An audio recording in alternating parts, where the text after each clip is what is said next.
Maggie, stop! What on earth are you digging for? Grace Thompson wiped the sweat from her brow and stomped toward her golden retriever, who had been furiously digging a hole in the backyard for nearly an hour. The once pristine lawn was now a mess of displaced dirt, and Maggie showed no signs of stopping. Her tail wagged, her tongue lolled out, and her paws flung soil into the air as if she were on a mission. Grace sighed.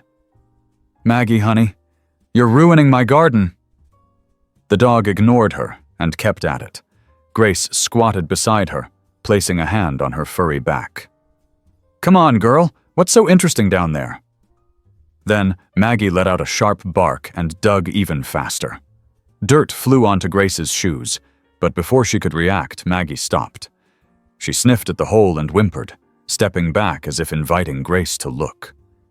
Curious and slightly concerned, Grace leaned in. The hole was deep, much deeper than she would have expected from a casual digging session. Something caught the sunlight, a flash of metal, buried beneath the earth. Grace frowned and reached inside, her fingers brushing against something hard and cold.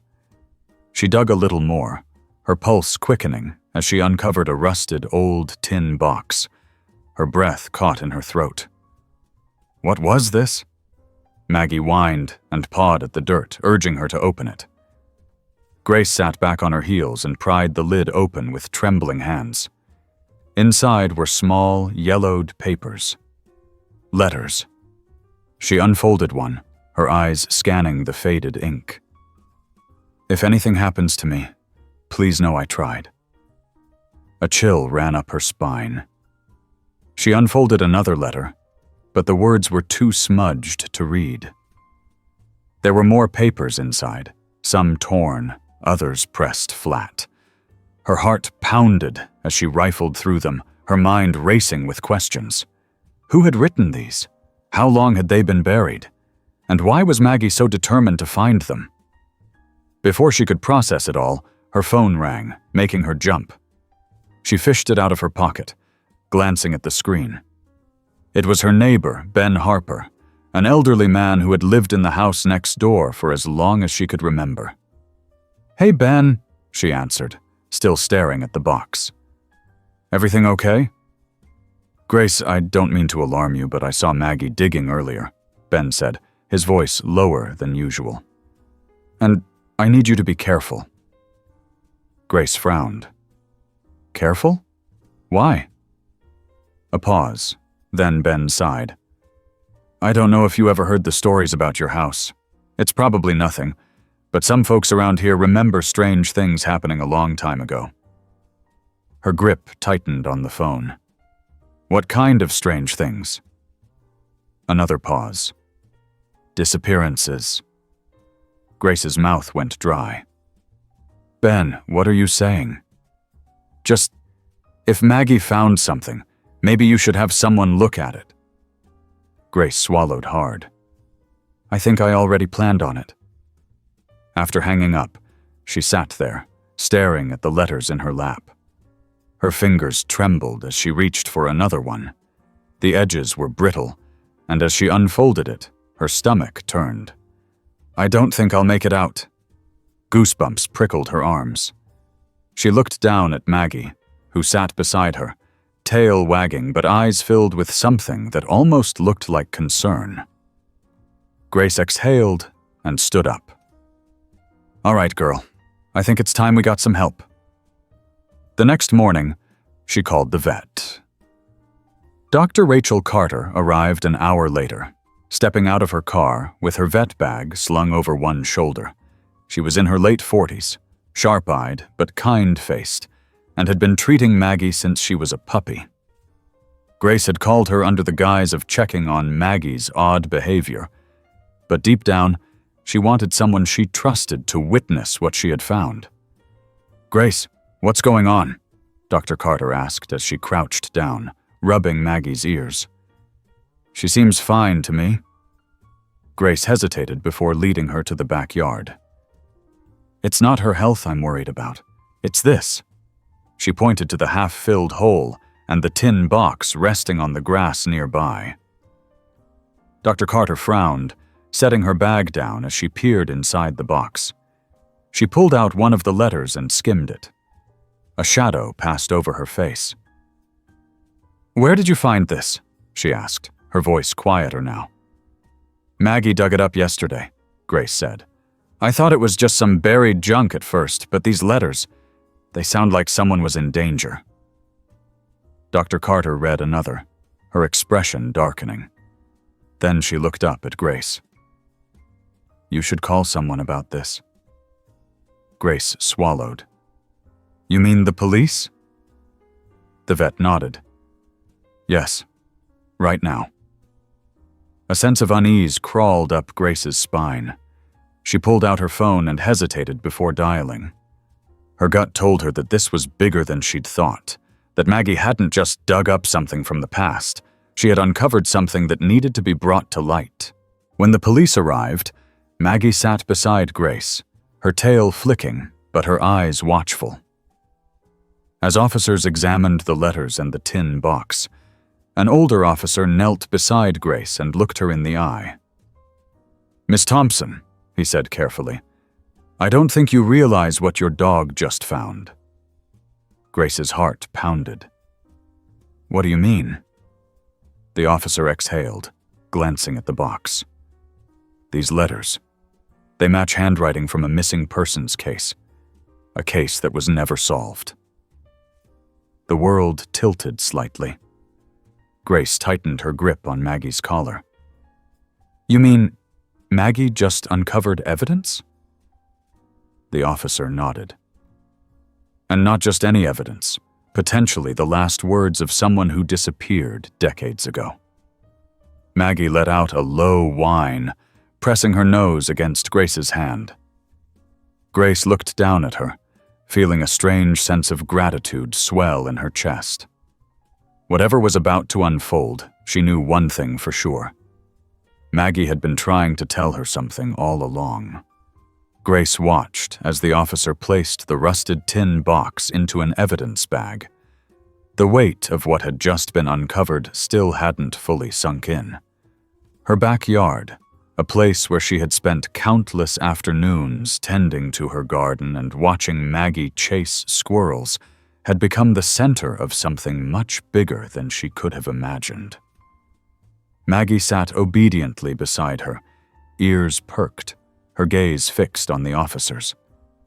It was as if she knew the importance of what she had done, as if she understood that the hole she had dug had unearthed more than just old letters. "Miss Thompson," the officer said, snapping Grace back to reality. "We'll need to take this in for further examination. Given the age of the papers and the nature of the messages, this could connect to a case we haven't looked at in a long time." Grace swallowed. "What happens now?" "For now, we'll run tests on the documents, verify their authenticity, and see if there are any fingerprints or other evidence that could tell us more," the officer explained. "We may need to ask you more questions as we go along." Grace nodded, still feeling overwhelmed. "I understand. Do you think you'll be able to find out who wrote them?" The officer hesitated. "It's possible. If this does connect to an unsolved case, we might be able to get some answers, but it's going to take time." Grace exhaled, rubbing Maggie's head absent-mindedly. "I just hope it helps someone. Whoever wrote those letters, they were desperate. They wanted to be found." Dr. Carter, who had remained quiet for most of the conversation, finally spoke. "You did the right thing calling the police. And Maggie," she crouched down and scratched behind the golden retriever's ears, "you're a good girl, aren't you?" Maggie wagged her tail proudly. The officers wrapped up their work, taking the evidence with them as they left. The house felt quieter in their absence, but the weight of the situation remained. Grace sat on her back porch, staring at the disturbed soil where Maggie had dug. Questions flooded her mind. Who had written those letters? How long had they been buried? And why had Maggie, of all times, chosen now to dig there? That night, Grace barely slept. Her mind refused to settle. When she finally did doze off, she dreamed of voices calling out from beneath the earth, of hands reaching from the soil, desperate to be pulled free. When she woke up, she was drenched in sweat, her heart pounding. Maggie, sensing her distress, climbed onto the bed and nuzzled against her. Grace ran her fingers through the dog's fur, finding comfort in her steady presence. "You knew something was there, didn't you, girl?" she murmured. Maggie licked her hand in response. Over the next few days, Grace tried to go about her life as usual, but the discovery lingered in the back of her mind. Every time she stepped into the backyard, her eyes were drawn to the spot where Maggie had dug. She found herself wondering what else might be hidden beneath the surface, what other secrets the land held. Then, on a rainy Wednesday afternoon, her phone rang. It was Officer Reynolds, the one who had taken the letters into evidence. "Miss Thompson, we've identified the writer of the letters. Can you come down to the station? There's something you need to see." Grace's stomach tightened. "I'll be right there." The drive to the police station felt longer than usual, despite the light drizzle tapping against her windshield. She kept glancing at Maggie in the rearview mirror. She had insisted on bringing her along, feeling as though she was a part of this just as much as anyone else. When she arrived, Officer Reynolds greeted her at the front desk. His face was serious, but there was a flicker of something else in his eyes, something close to amazement. "Come with me," he said, leading her down the hallway to a quiet office. On the desk sat the tin box, now carefully preserved in a protective casing. Next to it were the letters, some unfolded, others still sealed in plastic. But what caught Grace's attention was an old, faded photograph. A young woman with soft curls and bright eyes stood in front of what looked like Grace's house. Her house. She held a notebook in her hands, smiling for the camera. "Who is she?" Grace asked, her voice barely above a whisper. Reynolds took a deep breath. "Her name was Eleanor Whitmore. She lived in your house in the early 1960s. She was 22 years old when she disappeared." Grace stared at the photograph. "Disappeared? What happened to her?" "That's the mystery," Reynolds said. "Her family reported her missing in 1963. There were no signs of forced entry, no indication of foul play. It was as if she vanished into thin air. The case eventually went cold." Grace felt a shiver run down her spine. "And these letters? She wrote them?" "We compared the handwriting to an old diary her family provided back in the day. It's a match. The notes you found were likely written shortly before she disappeared." Grace's mind reeled. "But why were they buried in my backyard?" Reynolds hesitated. "We don't know yet, but we do know one thing. Someone buried them there on purpose.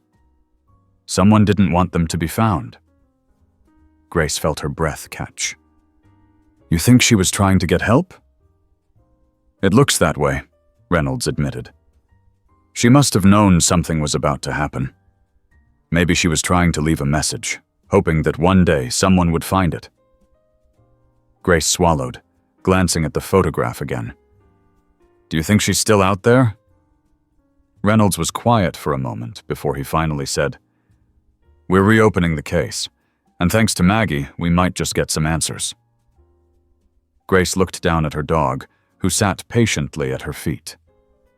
"You really are something special, aren't you?" she murmured, scratching behind Maggie's ears. The golden retriever wagged her tail, content.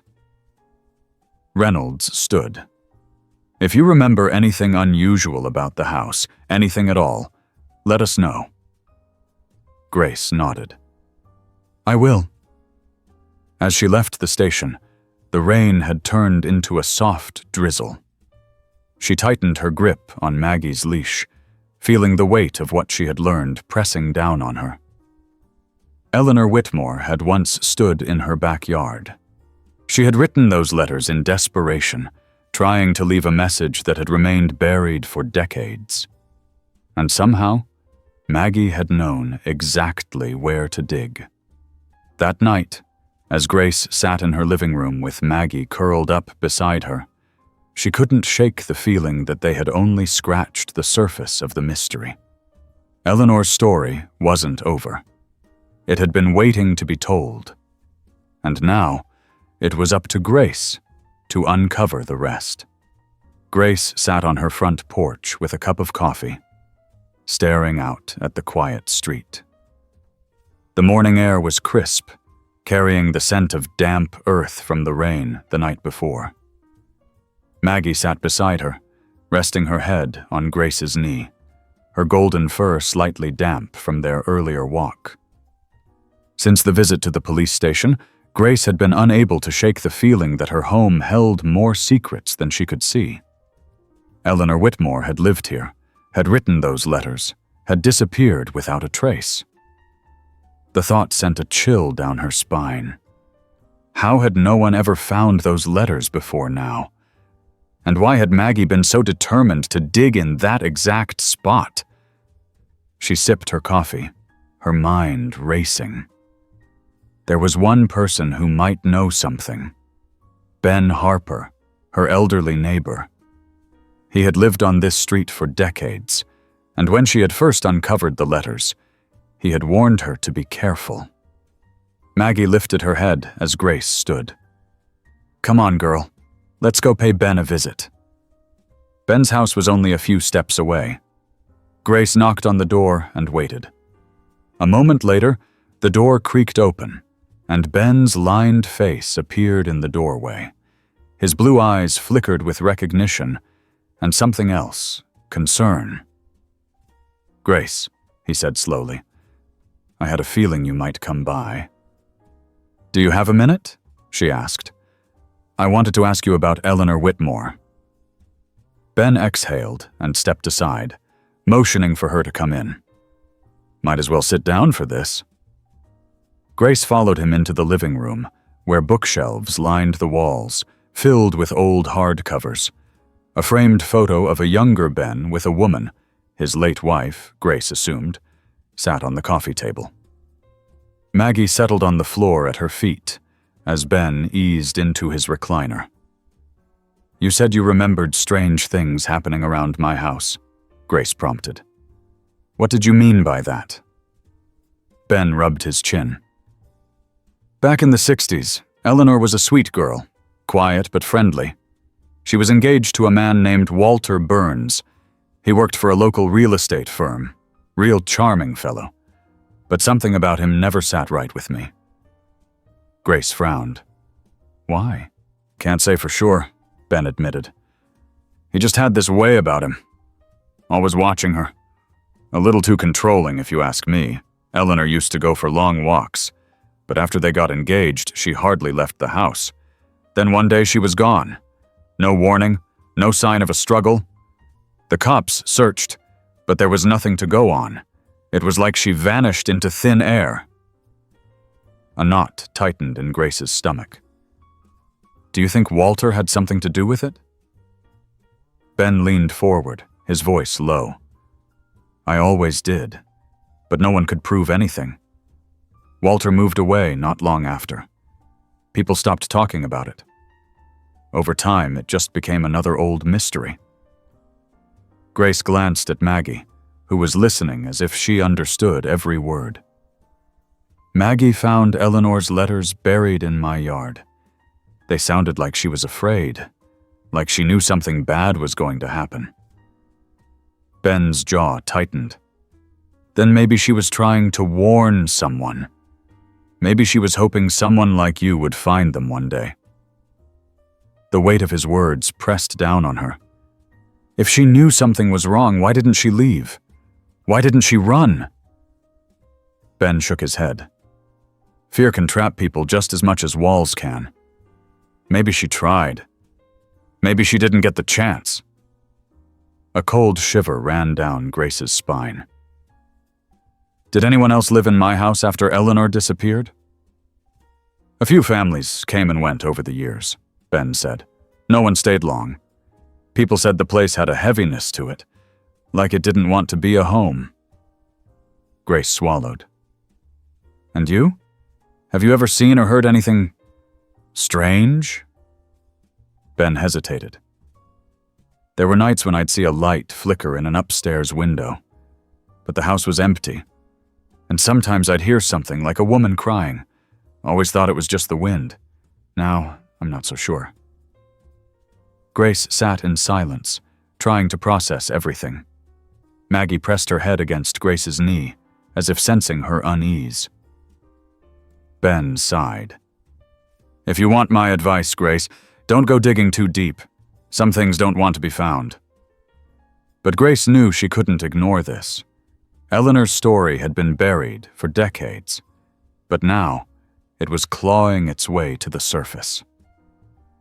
That evening, Grace stood in her backyard, staring at the spot where Maggie had dug up the letters. The ground was still uneven, as if the earth itself had been disturbed by more than just Maggie's paws. She pulled on a pair of gloves and grabbed a small shovel from the shed. All right, Maggie, let's see if there's anything else. Maggie wagged her tail, watching as Grace drove the shovel into the ground.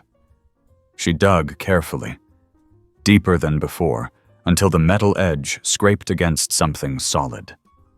Her breath hitched. She dropped to her knees and brushed the dirt away with her hands, revealing something wrapped in old, decayed fabric. Maggie whimpered, stepping back. Grace's hands shook as she peeled away the fabric, revealing a small wooden box. It was worn and cracked with age, its hinges rusted. Slowly, she pried it open. Inside was a single item, an engagement ring, its once sparkling diamond now dull with age. Beneath it, a faded piece of paper with only a few words still legible. Walter knows. No time. Please. The rest was smudged beyond recognition. Grace's heart pounded. Walter. The man Eleanor had been engaged to. The man Ben had always suspected. She sat back, gripping the note in her trembling hands. Had Eleanor buried this in a desperate attempt to leave a clue? Had she known that someone might one day uncover the truth? Maggie nudged her, sensing her unease. We have to take this to the police, Grace whispered, her voice barely above a breath. This might be the proof they need. Maggie wagged her tail as if she understood, and for the first time, Grace felt a flicker of something beyond fear. Hope. Maybe, just maybe, Eleanor Whitmore would finally be heard. Grace sat in the waiting area of the police station, the small wooden box resting on the table in front of her. Maggie sat at her feet, her ears perked as she watched the officers move about the station. Every now and then, Grace reached down to scratch behind her ears, grounding herself in the familiar comfort of her dog's presence. Officer Reynolds walked in, his expression unreadable. He took a seat across from her and folded his hands on the table. We ran a preliminary analysis on the letters, he said. The paper and ink match the time frame of the 1960s. The handwriting is consistent with Eleanor Whitmore's diary. That much we can confirm. Grace nodded, her fingers curling around the edge of the box. What about the ring? And the note inside? Reynolds let out a slow breath. The ring is an old design, popular around that time. We found an engraving on the inside, W&E Forever, Walter and Eleanor. Grace's heart sank. So it was hers. Seems like it. He hesitated before continuing. We're trying to extract anything else from the note, but the ink is too faded in some areas. If we can enhance the writing, we might get more information. But we do know one thing for sure. Eleanor Whitmore didn't just disappear. She was scared. Grace felt a lump in her throat. And Walter? Have you found him? Reynolds shook his head. We've been looking. He left town not long after Eleanor disappeared, but there are no official records of where he went. No forwarding address. No property under his name. If he's still alive, we don't know where. Grace exhaled. So what now? We keep digging, Reynolds said. We're reopening the case, and this time we have new evidence, thanks to Maggie. Grace looked down at her dog, who wagged her tail as if she understood the praise. She knew exactly where to dig, like she was being guided. Reynolds tapped his fingers on the table. Maybe she was. The words sent a shiver through Grace, but she shook it off. If there's anything else I can do, we'll let you know, Reynolds said. In the meantime, be careful. If Walter is still out there, he might not want this case reopened. Grace nodded, though the warning left her unsettled. She thanked the officer and left the station, Maggie trotting beside her. As she drove home, her mind spun with questions. What if Walter was still alive? What if he had been watching all these years, making sure Eleanor's story stayed buried? The thought made her grip the wheel tighter. When she pulled into her driveway, Maggie jumped out first, sniffing the air as if expecting something. Grace followed her, glancing toward the backyard. The hole Maggie had dug was still there, a dark reminder of everything that had been uncovered. Grace locked the doors behind her and tried to focus on normal tasks, cooking dinner, folding laundry, anything to distract herself. But as the night stretched on, the house felt different. The air was heavier, the silence thicker. Maggie seemed on edge, too. She kept lifting her head, ears twitching, as if she were listening to something Grace couldn't hear. You're making me nervous, girl, Grace muttered, rubbing her arms. Then Maggie growled. A low warning sound. Grace froze. What is it? Maggie stood, her body tense, staring at the back door. Grace's breath hitched. She slowly turned her head. The porch light flickered, casting long shadows across the yard. The wind rustled through the trees, but there was something else. A presence. Someone was out there. Maggie let out another growl, her tail stiff. Grace grabbed her phone with shaky hands and dialed Officer Reynolds. Reynolds speaking. Someone's outside my house, she whispered, pressing herself against the wall. Maggie senses it. The lights are flickering.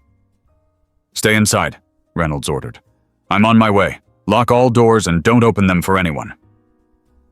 Grace nodded, even though he couldn't see her. She double-checked the locks and peered through the window. The shadows in the yard stretched unnaturally, the darkness swallowing the edges of the trees. Then a figure moved. Just at the edge of the property, barely visible under the flickering light. Grace's heart slammed against her ribs. Maggie barked, loud and sharp. The figure hesitated, then turned and disappeared into the darkness. Moments later, flashing blue and red lights illuminated the yard. Reynolds stepped out of his car, hand on his holstered gun, scanning the area. Another officer followed, flashlight sweeping over the grass. Grace opened the door, her hands still shaking. They were here. I saw someone. Reynolds nodded. We'll search the perimeter. Stay inside with Maggie. Grace obeyed, watching from the window as the officers moved through the yard, checking every corner. After what felt like hours, Reynolds returned to the porch. Whoever it was, they're gone now, he said. No footprints, no signs of forced entry. But you saw them?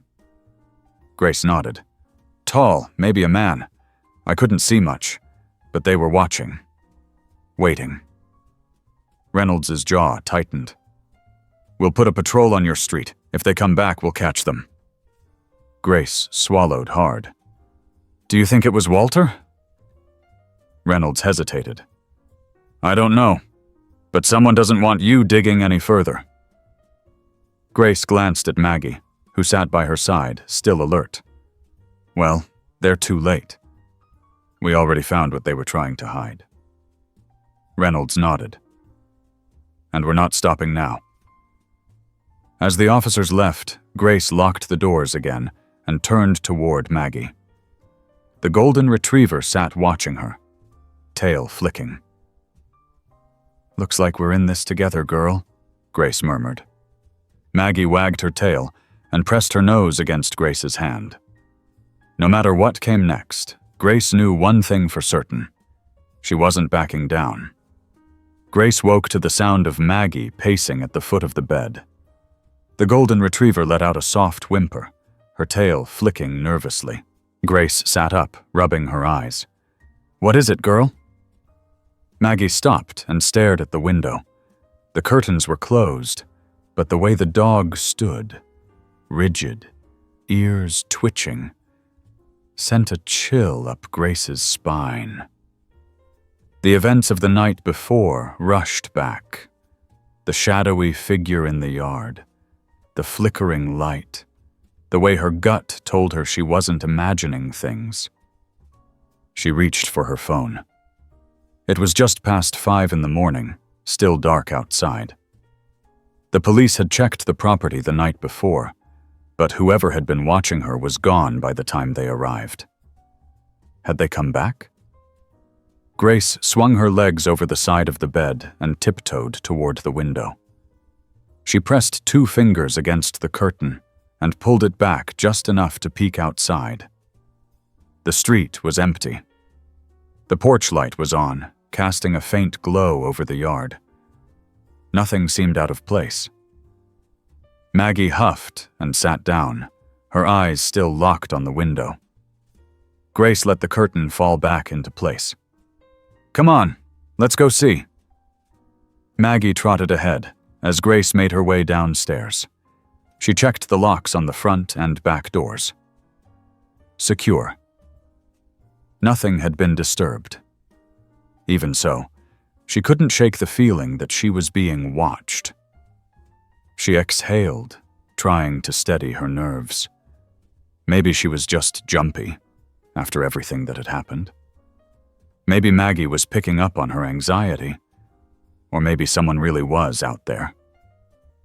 She turned on the kitchen light and started a pot of coffee. Maggie sat by the back door, staring at it. Grace grabbed a flashlight, unlocked the door, and stepped outside onto the porch. The morning air was cool, laced with the scent of damp grass. The backyard was still, except for the faint rustling of leaves in the trees. She clicked on the flashlight and swept it over the yard. The hole Maggie had dug was still visible, the disturbed dirt darker than the rest of the lawn. Her stomach twisted at the memory of what they had found. The letters, the engagement ring, the desperate message Eleanor had left behind. Grace's pulse jumped when the beam of light landed on something near the fence. She stepped forward, Maggie close behind her. At first, it looked like just a pile of leaves, but as she drew closer, she saw it was something else. A single red rose placed carefully on the ground. She stopped, her breath catching. Maggie let out a low growl. Grace knelt down and reached for the flower. The petals were fresh, dewdrops clinging to them. Someone had been here. Recently. She stood abruptly, her heart hammering in her chest. Who had left it? And why? She spun, scanning the yard, the trees, the street beyond. Whoever had done this was long gone, but the message was clear. They wanted her to know they had been here. She rushed back inside, locking the door behind her. She grabbed her phone and dialed Officer Reynolds. "Reynolds?" "Someone was in my yard," Grace said, trying to keep her voice steady. "They left a rose." Silence. Then, "Stay inside. I'm on my way." 20 minutes later, a patrol car pulled up outside. Reynolds stepped out, his face grim as he walked up to the porch. Grace opened the door before he could knock. "Show me," he said. She led him to the backyard. The rose was still there, sitting untouched near the fence. Reynolds crouched down, studying it before pulling on a glove and picking it up carefully. "Fresh," he muttered. "It was left here not long ago." Grace wrapped her arms around herself. "Do you think it's him? Walter?" Reynolds exhaled through his nose. "We don't know if Walter is even alive. But someone wants you to know they were here. That's a message." "A threat?" "Maybe," Reynolds said. "Or maybe it's something else." Grace's stomach churned. "I don't like this." "I don't either," Reynolds admitted. "I'll get an officer to stay in the area, keep an eye on your place. But Grace, you need to be careful. If this person is watching you, we don't know what their intentions are."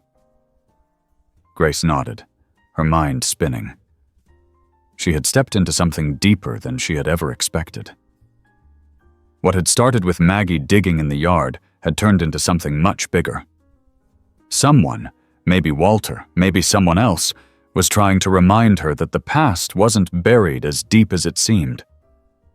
After Reynolds left, Grace sat at the kitchen table, staring at her coffee, now cold. Maggie sat beside her, pressing her warm body against Grace's leg. "What do we do now, girl?" she murmured. Maggie thumped her tail once, but said nothing.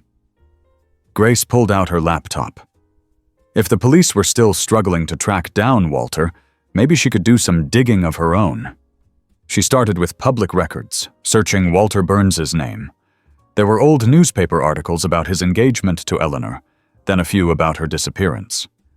A few years later, there was a brief mention of him selling his property and leaving town. Then nothing. She tried social media. No luck. He would be an old man now, if he was even still alive. But people didn't just vanish without a trace. She searched for property records next, checking if he had ever resurfaced elsewhere. After an hour of frustration, she nearly gave up. Until she found something. A property purchased under the name W. Burns. Not in their town, but in a small community about 2 hours away. Her pulse quickened. Could it be him?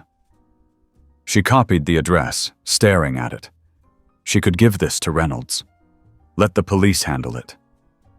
But something in her gut told her she needed to see for herself. Maggie whined, sensing her unease. Grace ran a hand through her fur. "I know, girl. This is probably a bad idea." And yet, she couldn't ignore it.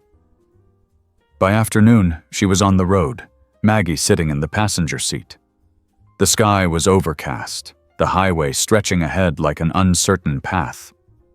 As she neared the town, a strange sense of anticipation built in her chest. She followed the GPS through winding back roads until she reached a long dirt driveway leading to a house hidden among tall trees. The place was old, weathered, with vines creeping up the walls. Curtains were drawn over the windows, and there was no sign of movement. Grace pulled off the road, heart hammering. "Well, Maggie, we're here." Maggie sat up, ears alert.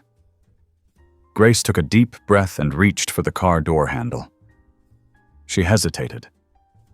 Was she really about to do this? Then, something moved inside the house, a shadow passing behind the curtain. Her breath caught. Someone was home. And they knew she was here. Grace's grip tightened on the steering wheel. She could feel her pulse in her throat, the rush of her own breath loud in her ears.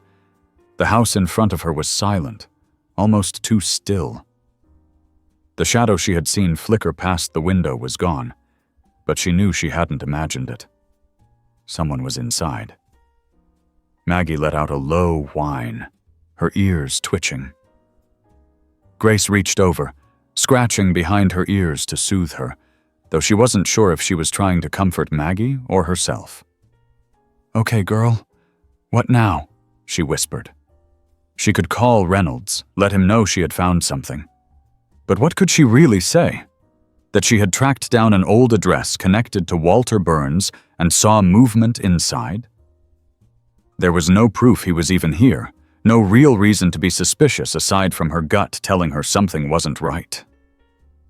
Maggie shifted in her seat, her gaze locked on the house. Then, the front door creaked open. Grace stiffened, her breath catching as a figure stepped onto the porch. An older man, his shoulders hunched, his frame thin but sturdy. His graying hair was neatly combed, and though time had softened his features, there was something sharp in his expression. He lifted a hand to shade his eyes, looking toward the car. Grace's heart pounded. Was this Walter? He stared at the vehicle for a long moment, then turned and stepped back inside, leaving the door slightly ajar. An invitation. Grace swallowed hard. Every instinct told her to turn the car around and leave, but she had come too far to back out now. If this really was Walter Burns, then she had a chance to ask him what had happened to Eleanor. She glanced at Maggie. "You stay here, girl." Maggie whined, but obeyed as Grace unbuckled her seatbelt and stepped out of the car. The gravel beneath her feet crunched as she walked toward the porch, her steps slow, deliberate. The door remained open, waiting for her. Her fingers hovered over the wood before she took a breath and pushed it open. The air inside was stale, thick with dust, and something else. Something old, something forgotten. The house was dim, the curtains drawn, allowing only slivers of daylight to filter through. The furniture was sparse, a few chairs, a worn-out sofa, a small dining table pushed against the far wall. Then she saw him. Standing by the fireplace, his hands clasped behind his back. "You came a long way," he said, his voice even.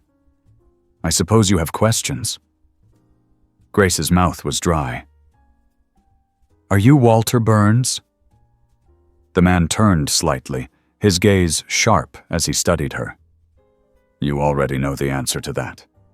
She steadied herself. "I found something buried in my backyard. Letters. A ring. Eleanor's handwriting." For the first time, something flickered in his expression. He turned fully to face her. "So you're the one. The woman with the dog." Grace's skin prickled. "You know about me?" Walter let out a breath. "I knew someone would find it eventually. Didn't think it'd take this long. Didn't think it'd be a dog digging up the past." Grace's fingers curled into fists. "What happened to Eleanor?" Walter's eyes darkened.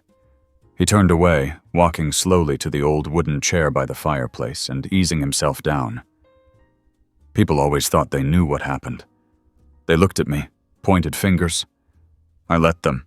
I didn't care what they thought. The truth didn't change." Grace's heart pounded. "Tell me the truth." Walter was quiet for a long moment. Then he exhaled. "I loved her. More than anything. But love can't always protect someone. I wasn't there when it happened. I came home and she was gone. No signs of a struggle, no forced entry, just gone. The police searched, but they found nothing. And then I found those letters." His voice dropped. "I knew she had been afraid. She never told me what she was scared of. I should have pushed harder. I should have made her tell me. But I didn't." Grace swallowed hard. "So you buried them?" Walter's lips pressed into a thin line. "No, I didn't bury them. Someone else did. Someone who wanted them hidden. I tried to tell the police, but they didn't listen. They thought I had something to do with it. I left town before they could make up their minds. Figured there was nothing left for me there." Grace's head spun. If Walter didn't bury them, then who did? Did Eleanor ever mention someone following her? Watching her? Walter's jaw tightened. She was always looking over her shoulder. She thought she was being watched, but she never told me who. She only said she had a bad feeling, like she knew something was coming. Grace's skin prickled. "And the rose? Someone left a rose in my yard yesterday. Did you do that?" Walter frowned. "No. But if someone is leaving messages, that means whoever did this is still watching. Still trying to keep the past buried." A cold realization settled over Grace. Someone had been there the night before. Someone who knew she had found the letters, who wanted her to stop digging. She needed to leave. Walter must have seen the change in her expression. "You need to be careful. If you're stirring up old ghosts, you won't like what they bring with them." Grace took a step back. "I have to go." Walter nodded once. "Be careful." She turned and hurried out of the house, her pulse racing. Maggie barked as she approached the car, sensing her urgency. Grace jumped in, slammed the door shut, and started the engine. She didn't look back as she sped down the dirt driveway. Her mind raced. If Walter wasn't behind this, then who was? Who had wanted Eleanor's letters buried, and who was still watching after all these years? Her hands tightened on the wheel. She needed to get home. She needed to figure out what to do next, because this wasn't over. Not even close. Grace drove in silence, her grip firm on the steering wheel as the road stretched ahead of her. The conversation with Walter churned in her mind, each word repeating like a puzzle she couldn't yet solve. If he had been telling the truth, then someone else had buried Eleanor's letters, someone who wanted them hidden. And if they had been watching Grace, leaving a rose in her yard, that meant they were still around, still trying to keep the past buried. Maggie sat beside her in the passenger seat, her ears twitching every so often as she watched the road. Grace reached over, giving her a gentle pat. "I don't know what we're getting ourselves into, girl, but we're in it now." She arrived home just after dusk. The street was quiet, as it usually was, but there was a stillness in the air that made her uneasy. She pulled into the driveway and cut the engine, scanning the yard for anything out of place. The rose was gone. Reynolds had taken it as evidence, but that didn't mean whoever had left it wasn't still watching. Grace grabbed her phone and scrolled through her recent calls. She hesitated, then pressed on Reynolds' name. It rang twice before he picked up. "Thompson?" "I found him," she said without preamble. "Walter Burns. I spoke to him." There was a pause on the other end. "Where?" Grace gave him the address. "He says he didn't bury the letters. He claims he came home one day and Eleanor was already gone. But someone knew she was in danger. Someone buried those notes. And if they're still out there..." "They might still be watching," Reynolds finished. "We need to be careful with this. I don't want you going after this on your own." Grace exhaled. "I know. I had to see him. Had to hear it for myself." "I get it," Reynolds said. "Look, I'll check out the property records for that house. If Walter owned it under his name, fine. But if someone else is connected to it, we might have a new lead." Grace nodded, though he couldn't see her. "All right." "And keep your doors locked," Reynolds added.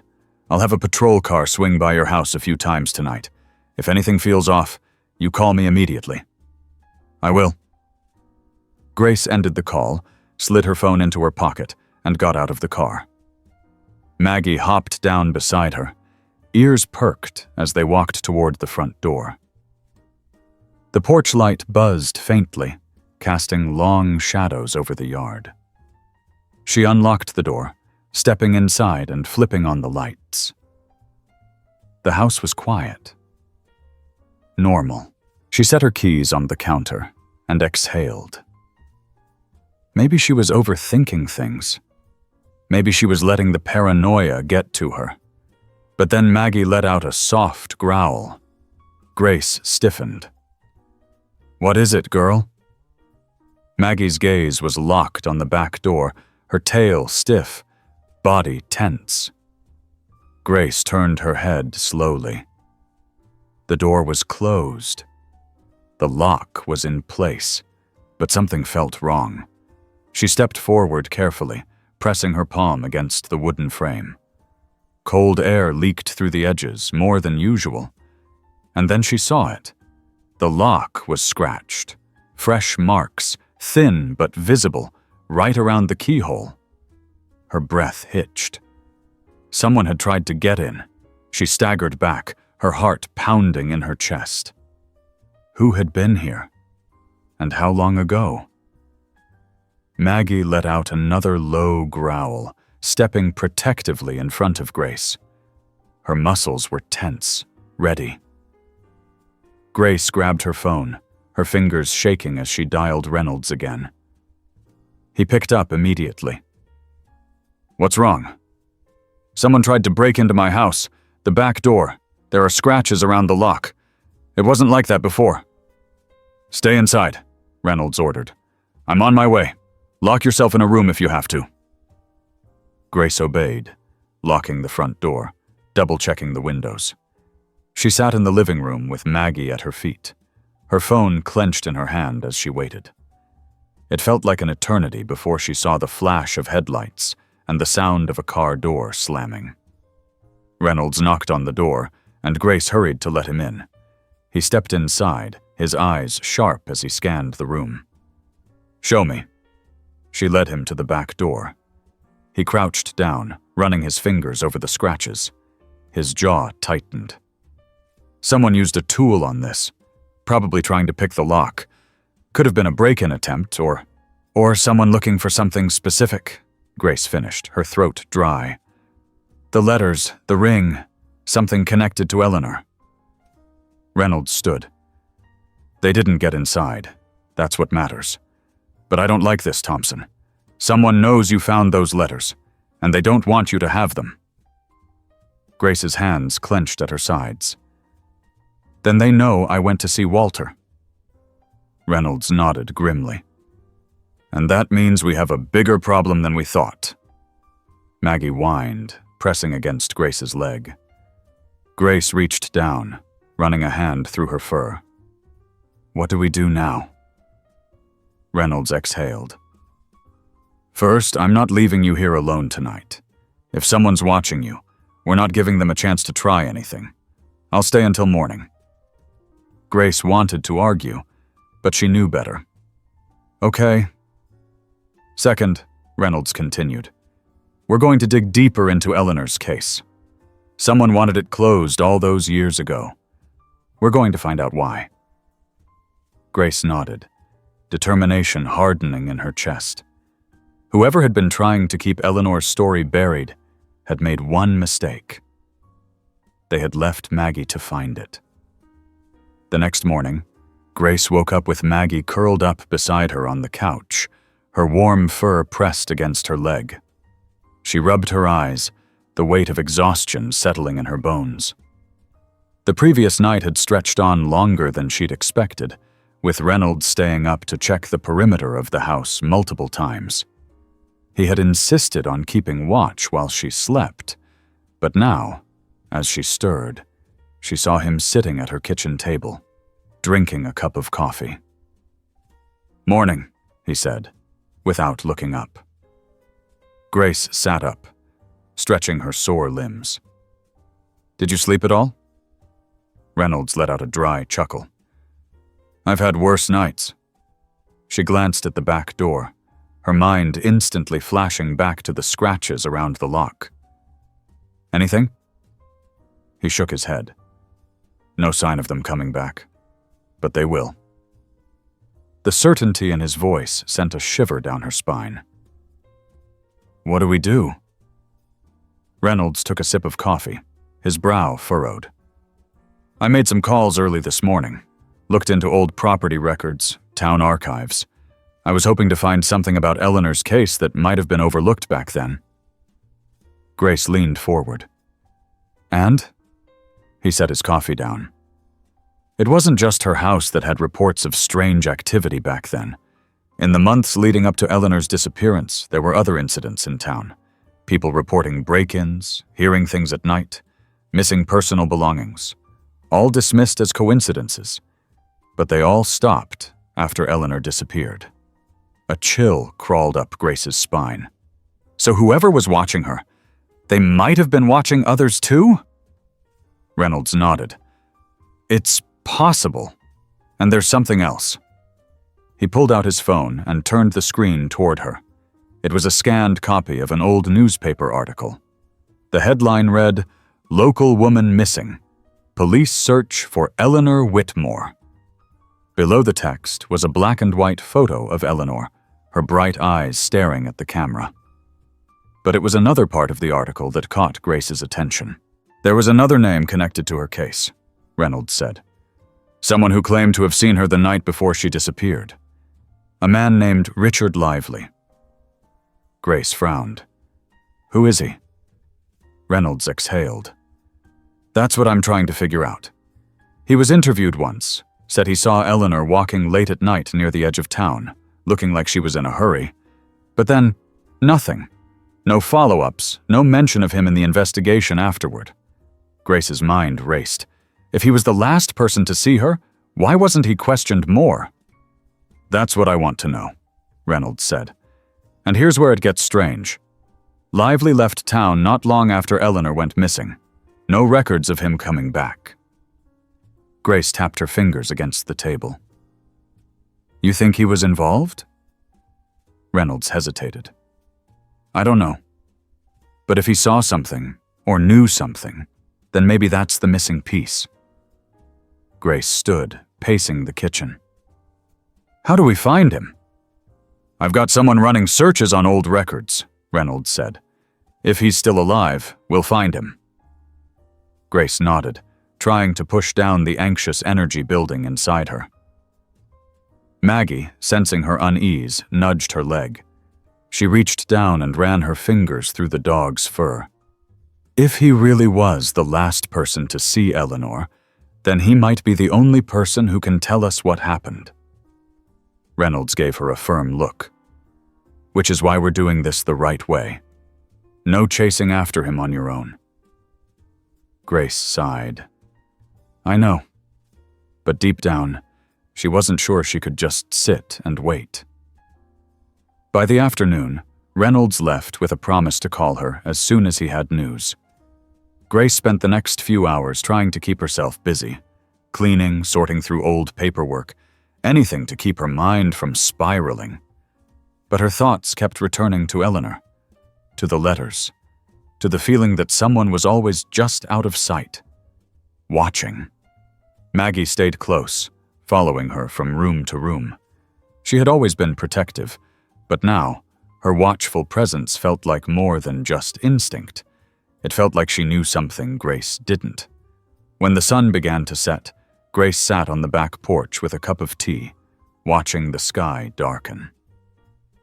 Maggie sat beside her, ears perked. Then Maggie stiffened. Grace followed her gaze. A figure was walking down the sidewalk, moving slowly, deliberately. Her pulse jumped. She couldn't see the person's face in the dim light, but something about the way they walked sent a wave of unease through her. Maggie let out a low growl. The figure paused at the end of the driveway. Grace's breath caught. The person turned slightly, just enough for the porch light to catch their face. It was an older man, thin and weathered, with a sharp gaze that settled right on her. He didn't move closer. Didn't speak. Just watched.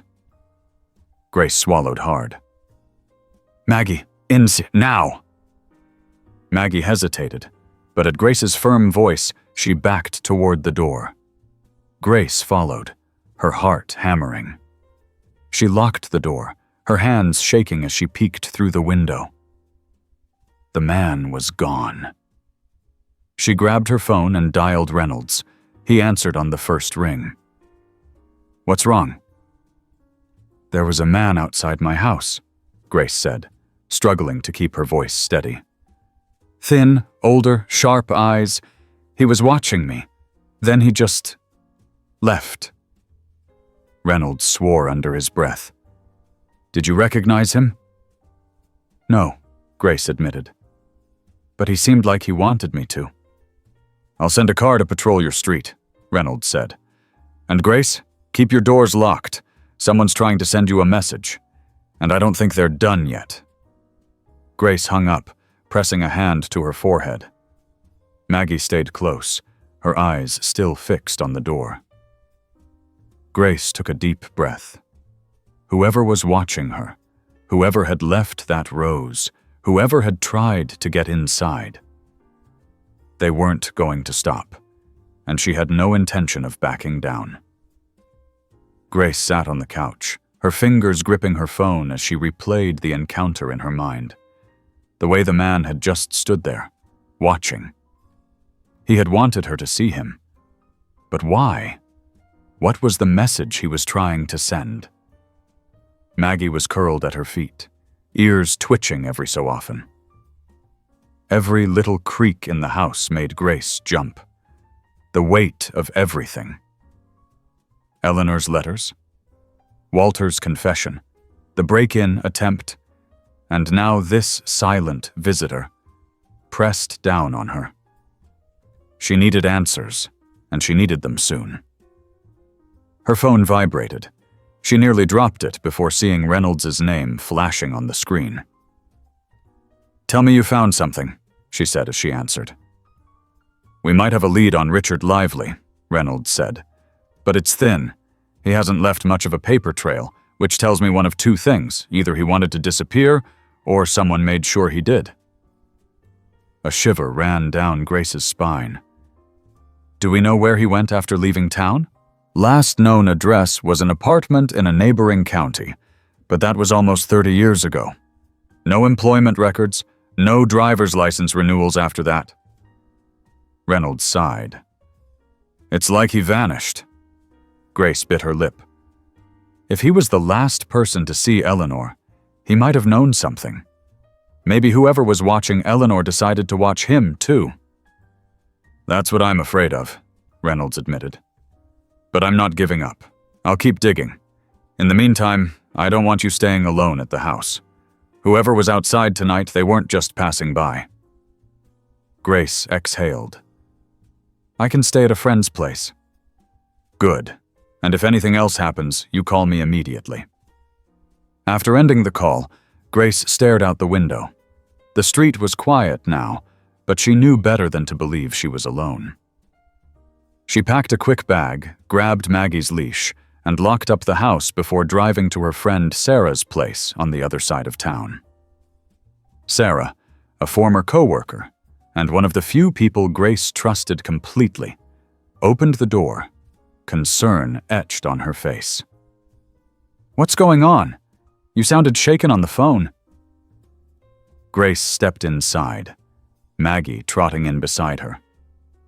"It's a long story." They settled in the living room, Grace recounting everything that had happened since Maggie unearthed the tin box. Sarah listened, her expression shifting from curiosity to unease. "This is serious, Grace," she said when Grace finished. "If someone is still trying to keep Eleanor's past buried, you might be in danger." "I know," Grace murmured. "But I can't just stop now. I need to know what happened to her." Sarah frowned. "So what's your next step?" Grace hesitated before answering. "Finding Richard Lively. If he saw Eleanor that night, he might have known more than he let on. Maybe that's why he disappeared." "And how do you plan to find a man who's been missing for decades?" Sarah asked. Grace pulled out her laptop and set it on the coffee table. "By searching where others might not have. Reynolds said he had an apartment listed under his name 30 years ago. If he was laying low, he might have used aliases or worked jobs that paid under the table. I just need to find something. For the next few hours, Grace scoured online databases, newspaper archives, and old directories. She found nothing under Richard Lively's name, until she widened her search parameters. Then, something popped up. An obituary. Not for Richard Lively, but for a man named Thomas Kane. The photo attached to the article was grainy, but clear enough for Grace to see the resemblance. The sharp features, the piercing eyes. He changed his name, Grace whispered. Lively became Thomas Kane. Sarah leaned in. Is there an address? Grace scrolled further down. He died in a small town 2 states over. His listed next of kin was his sister, but there's no other information. Sarah frowned. Wait, there's a guest book attached. People leave comments on obituaries sometimes. Maybe someone knew him. Grace clicked on the link, her heart hammering. Most of the messages were standard condolences, but one caught her eye. I always knew you were hiding from something. Rest easy now, old friend. It was signed with a single letter. B. Who's B? Sarah asked. I don't know, Grace said. But if they knew he was hiding, maybe they know what he was hiding from. Her fingers hovered over the keyboard. Should she leave a message? Try to reach out? Instead, she copied the name of the person who had left the comment and ran a search. A social media account popped up, mostly inactive, but it had one listed location, a small diner in the same town where Lively had died. Grace sat back. I think I know where to go next. Sarah's eyes widened. You're not seriously thinking about driving 2 states over to talk to some random person who left a comment on an obituary? Grace met her gaze. If this person knew Richard, Thomas, then they might know something about Eleanor. Something that could finally tell us what happened to her. Sarah sighed. I don't like this. I don't either, Grace admitted. But I have to do it. Sarah shook her head, but didn't argue further. At least let me come with you. Grace smiled. I need you to stay here and keep an eye on my house. If anything happens, I need someone I trust to be watching. Sarah exhaled sharply, but nodded. Fine, but you check in with me the whole time. Deal. Early the next morning, Grace packed up and hit the road, Maggie in the passenger seat. The drive was long, but the tension kept her alert. Every mile that passed felt like she was peeling back another layer of the mystery. Who had Richard Lively, Thomas Kane, been running from? And was it connected to Eleanor's disappearance? By midday, she pulled into the town, a quiet, sun-bleached place with a single main street and a few scattered homes. The diner from the social media profile sat at the edge of town, a squat building with a faded sign. Grace took a deep breath. Here we go, girl. She parked and stepped inside, Maggie at her side. A few patrons sat at booths eating their breakfasts, but her eyes landed on a man sitting alone at the counter.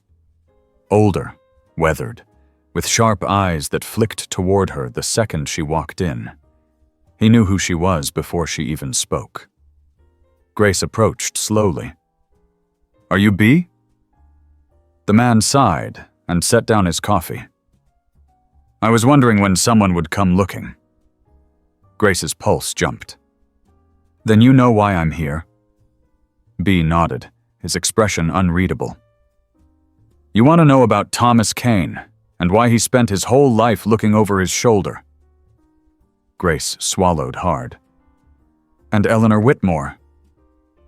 B's eyes darkened. Then you're asking the right questions. But you might not like the answers. Grace pulled out a chair and sat down. Tell me anyway. B glanced at Maggie, then back at Grace. "All right, but this goes deeper than you think, and once you hear it, there's no going back." Grace nodded. "I'm already in too deep to stop now." B let out a slow breath and leaned in. "Then let me tell you what really happened all those years ago." And as he started speaking, Grace realized that the mystery was only just beginning.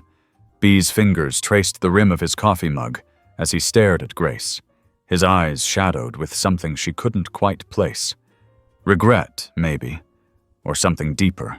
Maggie sat at her feet, quiet but alert, as if she too understood the weight of the conversation that was about to unfold.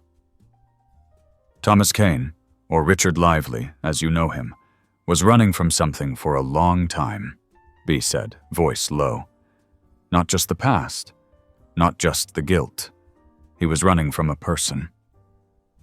Grace leaned forward. Who? B's jaw tightened. A man named Samuel Grayson. She had never heard the name before. Who is he? B exhaled. Back in the early 60s, Samuel was a powerful man in town. He had connections, law enforcement, business, politics. He wasn't a mayor or a sheriff, but he had more influence than both combined. People were afraid of him, and when people are afraid, they stay quiet. A chill ran up Grace's spine. And Eleanor? B nodded. She knew something. Maybe she saw something she wasn't supposed to. Maybe she overheard something. I don't know the details. But I do know that she was scared, and she told Richard about it. That night, the one he mentioned to the police, she wasn't just walking through town. She was running, trying to get away. Grace's grip on the table tightened. Did she say anything to Richard? Only that she was being watched, B said. That she felt like she had nowhere left to go.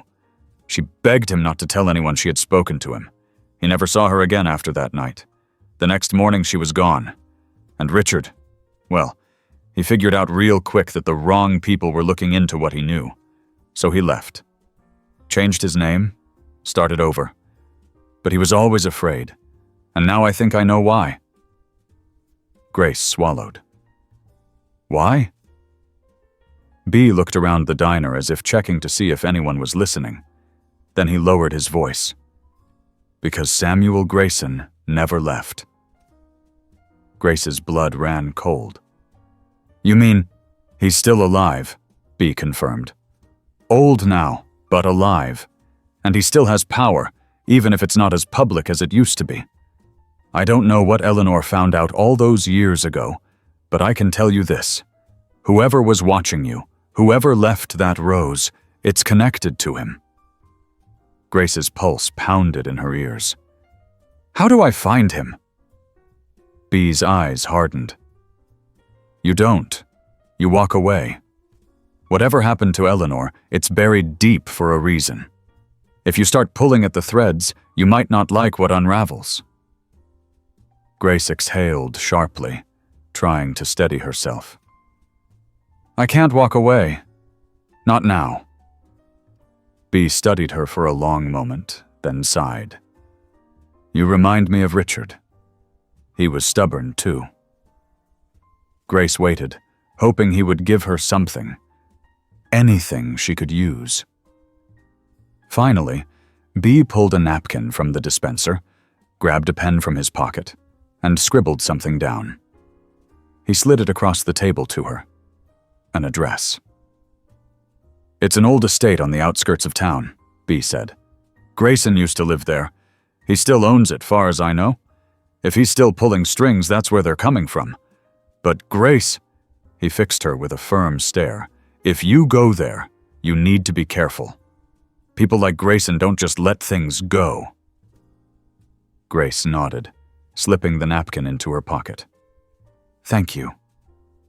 B shook his head. Don't thank me. Just don't get yourself killed. Grace left the diner, her mind spinning. Maggie trotted beside her, tail wagging as if this were just another ordinary day. But Grace knew better. Everything was escalating, and now she was walking straight into the storm. She drove toward the address, her hands gripping the wheel tightly. The road wound through thick woods, the trees arching over her like silent sentinels. By the time she reached the estate, the sun was beginning to dip behind the hills, casting long shadows across the property. The house was massive, old but well kept, with a wrought iron gate that was slightly ajar. Grace hesitated before pushing it open. It creaked, the sound slicing through the quiet. Maggie let out a soft whine. "I know, girl," Grace murmured. "I don't like it either." She walked cautiously up the driveway. The air was thick with tension, the kind that settled in places that had seen too much. She reached the front door and knocked, her heart hammering. Minutes passed. No answer. She knocked again. Still nothing. She was about to turn away when a voice called from behind her. "You shouldn't be here." Grace whirled around. An older man stood near the edge of the property, partially obscured by the trees. He was tall, thin, with silver hair and piercing eyes that locked onto her. Samuel Grayson. She swallowed hard, keeping her stance firm. "I have questions." He smirked, but there was no warmth in it. "I imagine you do, but I don't have answers." Grace stepped forward. "Eleanor Whitmore, she was afraid of you, wasn't she? That's why she disappeared. That's why Richard Lively ran." Grayson's expression darkened. "You don't know what you're talking about." "Then explain it to me," Grace pressed. "Because someone has been watching me. Someone left a rose in my yard. Someone tried to break into my house. And I think it all leads back to you." Grayson chuckled, shaking his head. "You think I care what happens to some girl digging into a dead woman's past? You're nothing, just like she was." Grace's stomach twisted. "So you admit you knew her?" His eyes gleamed, something dangerous lurking behind them. "Everyone in town knew Eleanor. She was a pretty little thing. Got herself into trouble." Grace clenched her fists. "What kind of trouble?" Grayson took a slow step forward. "The kind you're about to find yourself in." Maggie growled, stepping between them. The sound was deep, a clear warning. Grayson didn't flinch. "You should leave, Miss Thompson, while you still can." Grace stared him down. "Not until I know the truth." Grayson smirked again. "Then you'll regret it." He turned and disappeared into the trees, leaving her standing there, her heart pounding. Maggie nudged her leg, as if urging her to move.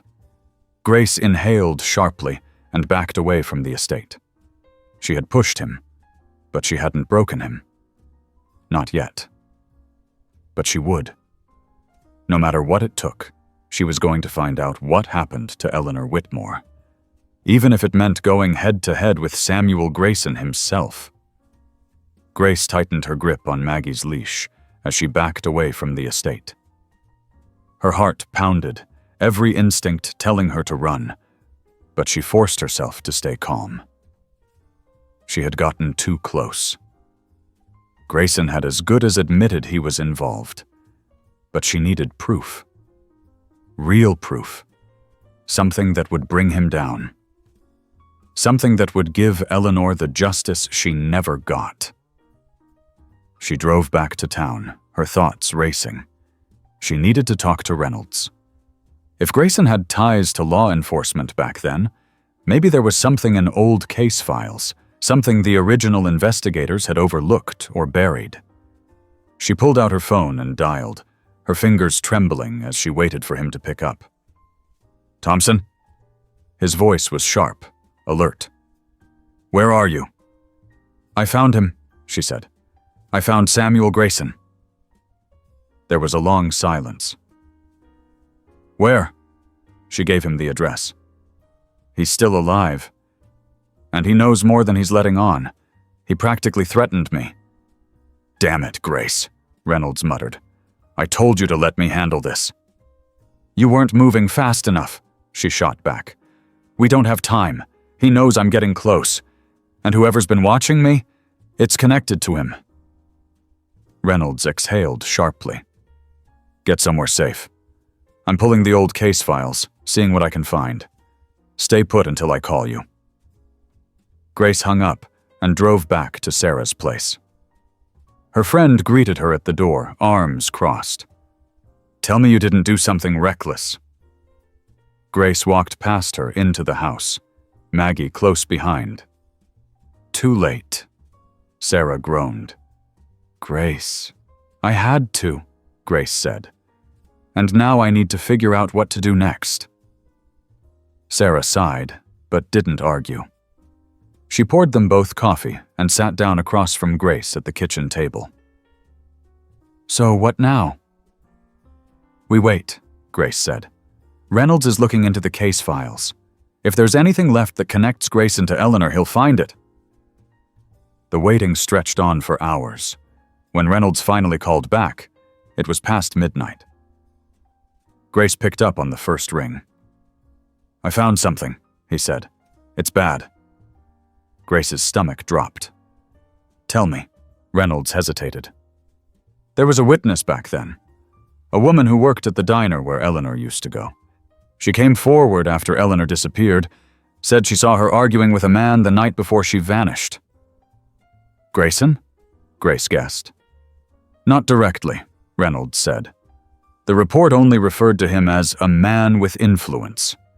The witness never said his name outright, but the way she described him, it fits. What happened to the witness? Grace asked, dreading the answer. Reynolds was quiet for a beat. She died a few months later. Car accident. Grace closed her eyes. You think it was a coincidence? I don't believe in coincidences, Reynolds said. Especially not with Grayson. Grace took a deep breath. So we have a witness statement that was buried, a missing woman, and a powerful man who still thinks he's untouchable. How do we bring him down? Reynolds was silent for a moment. Then he said, We make him confess. Grace frowned. How? Reynolds sighed. We use you. Grace stiffened. What? He already sees you as a threat, Reynolds said. He's watching you. If you push him the right way, he might slip. That's a hell of a risk, Sarah muttered from across the table. Grace nodded. Yeah, it is. Reynolds continued. I can't touch him without more evidence, but if we get him to say something incriminating, something we can record, we have a shot. Grace exhaled. You want me to bait him? Only if you're willing, Reynolds said. We'll have backup. You won't be alone. She glanced at Maggie, then at Sarah. She thought of Eleanor, of the fear in her letters, of the decades of silence that had allowed a man like Grayson to walk free. I'm in, she said. The plan was set. The next day, Grace would return to the estate under the guise of wanting answers. She would push Grayson, force him into a corner. Reynolds and his team would be nearby, listening in, ready to move if things got dangerous. The next afternoon, Grace drove back to the estate, her heart pounding. Maggie sat in the passenger seat, quiet but watchful. As Grace pulled up, the air felt heavy, charged. This was it. She stepped out and walked toward the front door, knocking hard. The wait felt endless, but finally the door creaked open. Grayson stood there, his expression unreadable. You again, he said. Grace met his gaze. I want the truth. Grayson chuckled. Do you? I know you were involved, she pressed. I know Eleanor was scared of you. You were the last person seen with her. Grayson's smirk faded. You should leave.